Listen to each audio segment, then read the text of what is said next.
So Gary, what are the actual steps one takes in a process of developing I guess, would it be right to say a search engine friendly site Mm-hmm. or an optimized site? Sure, like if we were going to start a business and we, wanted to have a website to help us sell or, promote a product, service, how would you get started? And I think the key thing first is, like in the traditional world, you want to find out what your competitors are doing or who they are and what they're doing. And from an online perspective, you want to know what the money words are. What's important to them to drive their business. But when you said the research, you're not necessarily talking about just researching their website. You're talking about researching their business as a whole and your own industry. And yeah, I think that's a big part of it. Just again, in the traditional world, you start a business, you've got a business plan, and you've got a whole competitive section of the plan.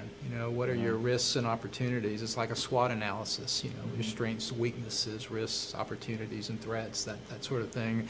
But you can extend that to the website by looking at your competitors, seeing how they're ranked for or identifying what the words are that you think are important to them and to you, and how they're ranked for those words, and then why. What are they doing right or wrong?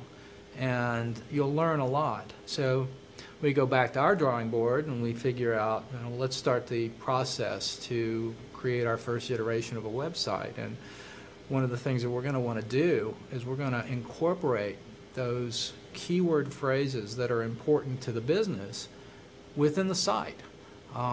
And the way to do that is to really identify those keyword phrases and associate those specifically with pages on the site. So you target, every page should have a target keyword phrase. And if you can do that, then you really have you start to have a good opportunity to rank for that. And so you target a keyword phrase. Let's say we're in the hotel business and luxury hotel Los Angeles is important to what we're doing. You want to write content. You want a page that's really written to that subject so that it's clear to search engines and it's clear to users that that's what that page is about. And when you talk to search engines or spiders, you really want to make it clear by using all of the tools that you have available. First, when you write the content, you intersperse the keyword in the content with a page keyword density on the page of like 3 to 5%, meaning if you had a page with 100 words on it, you would use the keyword phrase 3 times.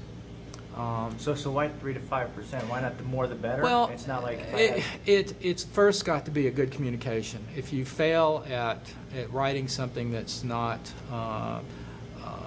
done well in terms of the vocabulary that you're trying to address, the education level, if you're talking to somebody with a college education, you don't want to sound like a third grader.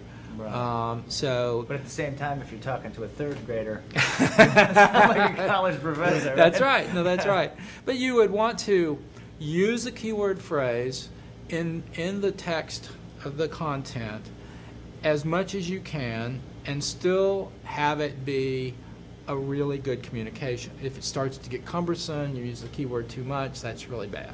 Right. So you want to achieve probably a 3 to 5% keyword density.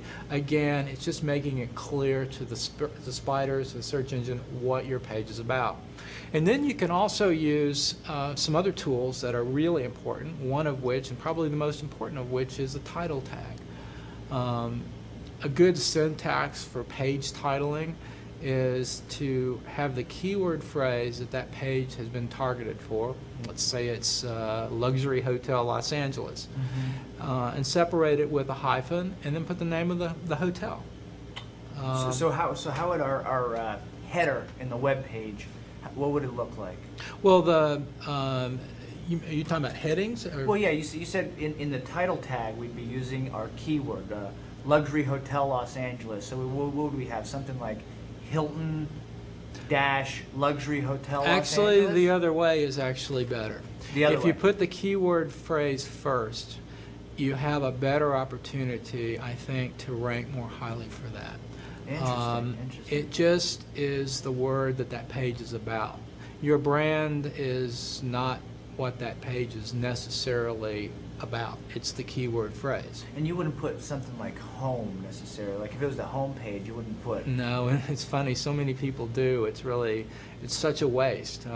But no, it would be like Luxury Hotel Los Angeles hyphen Hilton Marriott Hotel Bel Air, whatever. Now just to be clear, with each page that we're doing, are we talking about a single keyword, or are there multiple keywords that we target a page for? That's a good question. Ideally, one keyword phrase, possibly two keyword phrases, but don't go beyond that because then it's not targeted. You want to make it clear, crystal clear, what that page is about. I see.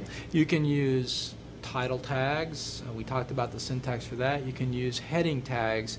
H1, H2, H3 tags are some of the most unused tags that are available to us, and they're certainly very powerful, primarily because a lot of people don't use them.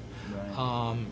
And people don't use H1, H2, H3. I think a lot of times designers come out of class with the idea, or their courses with the idea that it's horsey. They want to define things in CSS through div tags, and they exclude using H1s, but you can redefine those. We can redefine H1 tags in CSS, cascading style sheets, so that search engines are benefited by the fact that they're called H1, but you take care of your aesthetic needs because you've redefined it to use the font, the color, the parameters that you've defined as part of the branding.